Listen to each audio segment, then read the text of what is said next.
नमस्कार मित्रों, भगवत चर्चा में एक बार फिर आप सबका स्वागत है। हम लोग भगवत गीता के 14वें अध्याय पे चर्चा कर रहे हैं। 14वां अध्याय यानी कि गुण त्रय विभाग योग।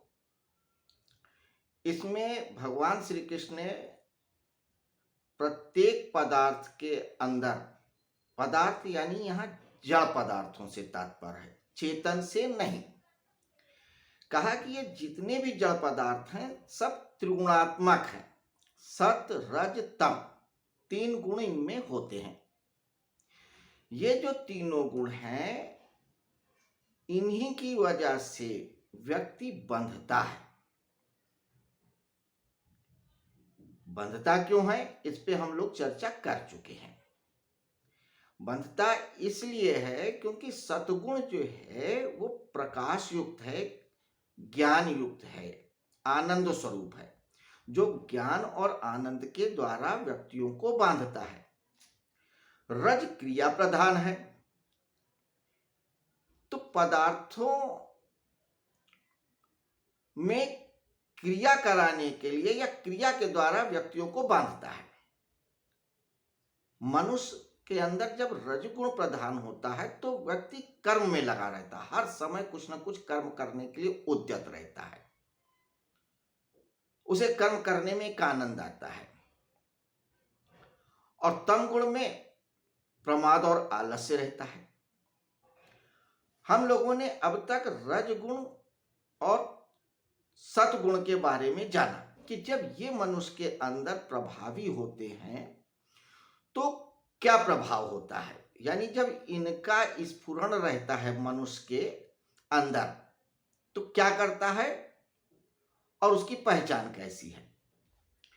देखिए, गुण क्या है, पदार्थ की तरह नहीं है जिन्हें आंख से देखा जा सके या नाक से सूंघा जा सके या त्वचा से स्पर्श किया जा सकते।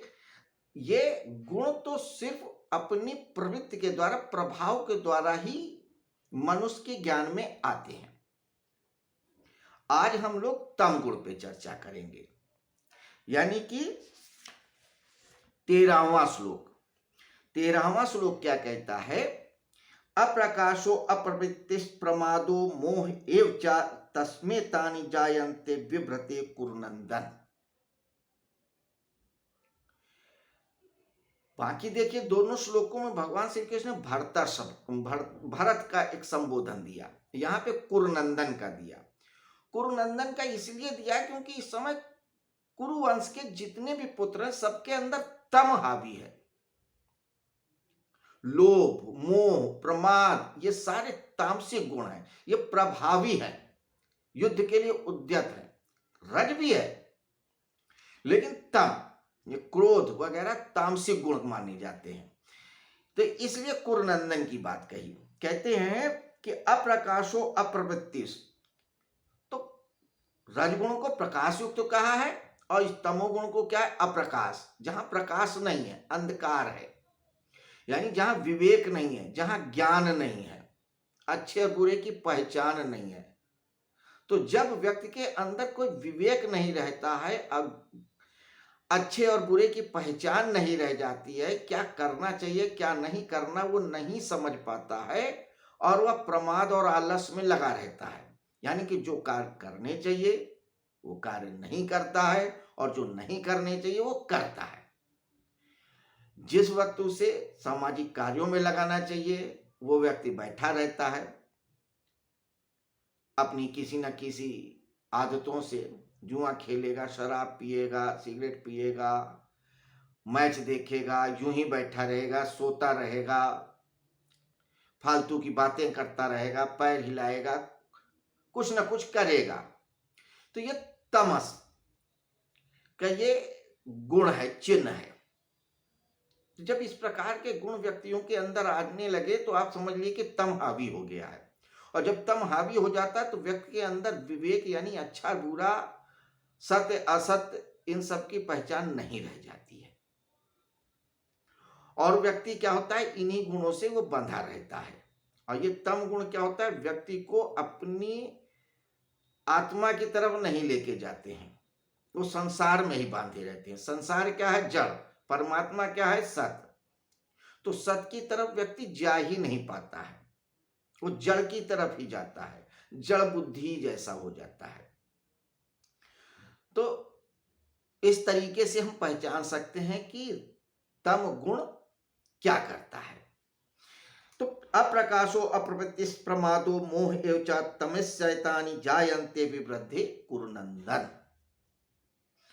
हिंदी में अर्थ क्या कहते हैं? हे कुरुनंदन, तमोगुण के बढ़ने पर अप्रकाश, अप्रवृत्ति तथा प्रमाद और मोह ये वृत्तियां भी पैदा होती हैं। अप्रवृत्ति यानी कि किसी कार्य में ना लगना। देखिए वहां पे रजगुण में कार्य में लगा के बांधते हैं और यहाँ कार्यों से हटा के बांधते हैं। इसीलिए जो बुद्ध पुरुष होते हैं वो सत रज तम तीनों गुणों के पार हो जाते हैं, तीनों गुणों से लिप्त नहीं होते, सिर्फ साक्षी भाव से देखते रहते हैं कि ये तो सिर्फ गुण है, ये पदार्थों के गुण है, हम पदार्थ नहीं है, हम जड़ नहीं है, हम चैतन्य है। और चैतन्य किसी चीज से जुड़ता नहीं है, जुड़ ही नहीं सकता, उसकी प्रवृत्ति ही नहीं है। चैतन्य यानी ज्ञान, जानना, बोध। तो चैतन्य तत्व तो जुड़ता ही नहीं है और जड़ इसलिए नहीं जुड़ सकता कि वो कुछ कर नहीं सकता। करता कब है? जब चैतन्य के साथ जड़ जुड़ जाता है। जो जड़ पदार्थ है चैतन्य के साथ जुड़ जाता है तो कुछ क्रिया होती है, कुछ सृजन होता है। ये कई बार हम लोग जान चुके हैं। और जो सृजन होता है मनुष्य उसी को अपना मान लेता है, जबकि वो सृजन जड़ का होता है, एक क्रिया स्वरूप है। ये जड़ पदार्थों के जो गुण हैं उसकी वजह से हुआ है। आप तो सिर्फ उत्प्रेरक हो, आप सिर्फ थे और वो क्रिया हो गई, वो सृजन हो गया। आपका बाकी उससे कुछ लेना देना नहीं है। न जड़ पदार्थ कभी आपका था, न कभी रहेगा और न कभी होगा।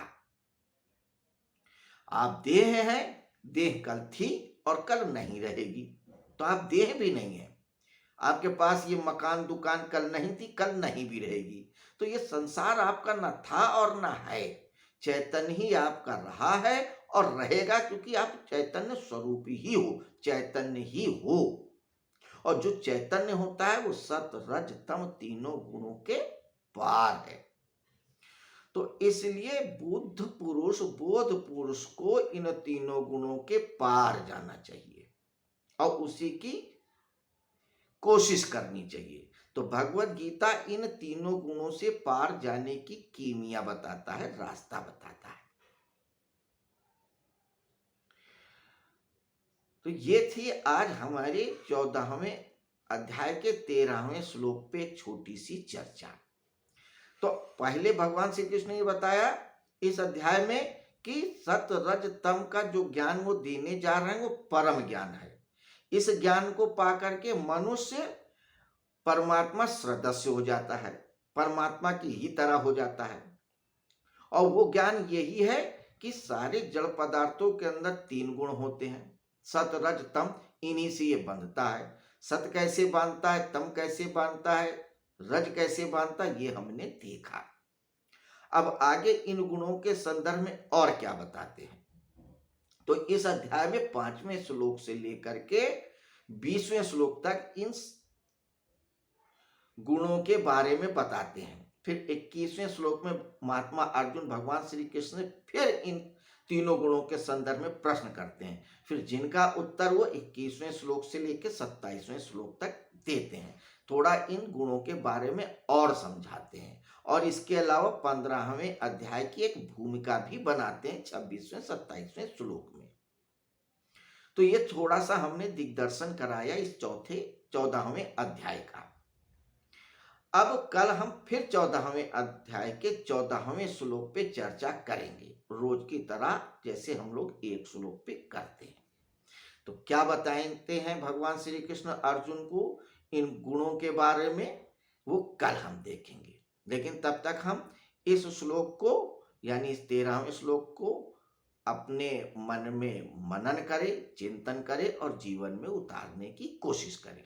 अगर हमारे अंदर तम है तो उसको पहचाने और उस तम को दूर करने की कोशिश करें, क्योंकि तम अज्ञान स्वरूप है, जड़ स्वरूप है, प्रमाद स्वरूप है, आलस्य स्वरूप है। और ये जड़, प्रमाद, आलस्य मनुष्य को किसी कार्य का नहीं रखते।